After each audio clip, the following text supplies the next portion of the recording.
In this episode, we get emotional with content.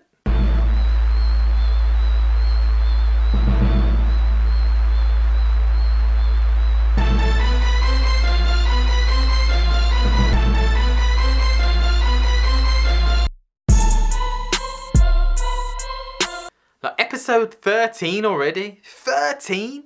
Does it even feel like I've been doing these videos that long? Now, I don't know about you guys, but whenever you look down a social media platform, you're looking at a platform and you go through a roller coaster of emotions through the content that you're receiving. Like everybody does it. That's why I think Facebook put in the reaction buttons. So they've got different reaction buttons to show different ways that a piece of content made you feel. If you see a piece of content that makes you think, oh, isn't that cute? Then you're going to click that like button. Like if you see a piece of content you think, oh, it's so wrong of them to say that or do this, then you're going to hit that angry button. Like that's how you've got to be thinking with every single piece of content that you put out there. Before you even create a piece of content, you need to be thinking, what type of emotion do I want to invoke on the person that's receiving it with this piece of content? I look at social platforms in the same way I do the offline world. I like to hang around and be around people that make me feel good. People that are pleasant to be around. People that aren't negative. People that are positive and uplifting and inspiring. I like to be around those types of people. Most of us pick our friends or wife or husband based on the way that they make us feel. So why all of a sudden do people jump on social media, make people feel bad or make people feel a certain way, and then be shocked when no one wants to be their friend or no one wants to engage with them or have a conversation with them? It's kind of common sense. You know that thing that was once common but isn't common anymore? Yeah, it's that.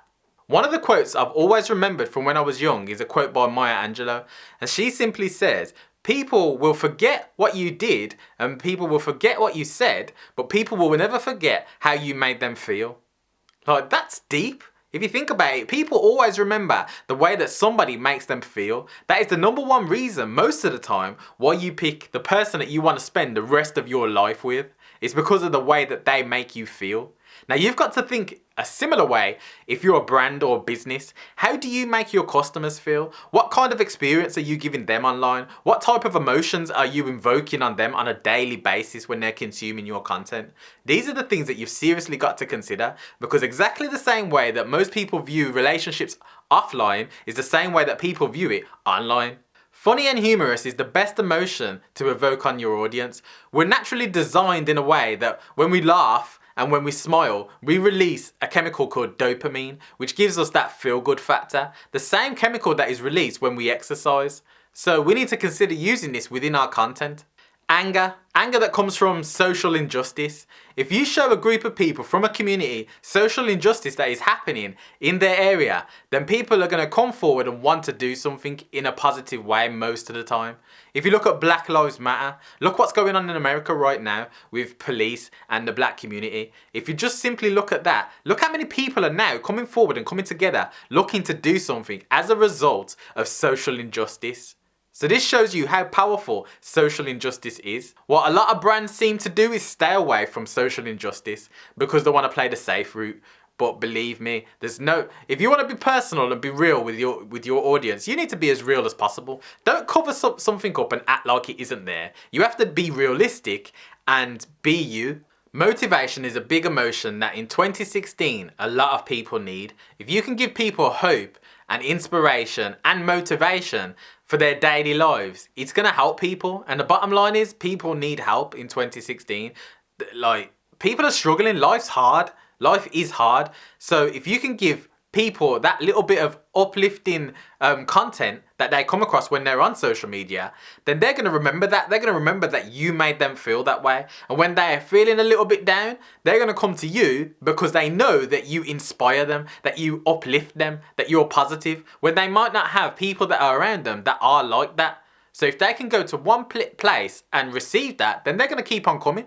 Thought-provoking is an emotion that's often underused by a lot of businesses and brands. A lot of the time it's because people don't make the connection between their product or service to a thought-provoking topic. But every single product and service has a thought-provoking topic. You just have to dig deep enough. And that's the key. Like, you need to deliver content that is deep enough that makes people stop, look, and think, wow, that's deep. And then even days after receiving that piece of content, consider that content with it being at the top of their mind. A situation might occur that reminds them of a piece of content or a similar situation to the person that was in a video or a picture. And automatically they think of your piece of content because it was thought-provoking. Now, the most important thing is to be transparent and not to milk it with your emotion. It's not about trying to drag out the most emotion out of one piece of content as you can. Just be honest and be as you are. Now, if you look at things like X Factor, before somebody goes on stage, they're going to tell someone's story and tell their why, the reason why they're there. And that adds to the talent that they might or might not have. But people will judge them based on the story that they've heard before they've even stepped on stage.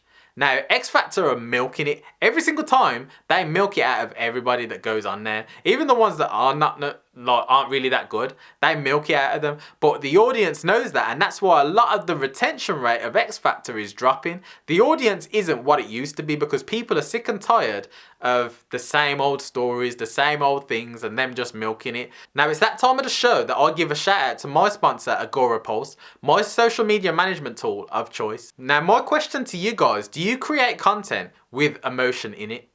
Now, don't forget to subscribe.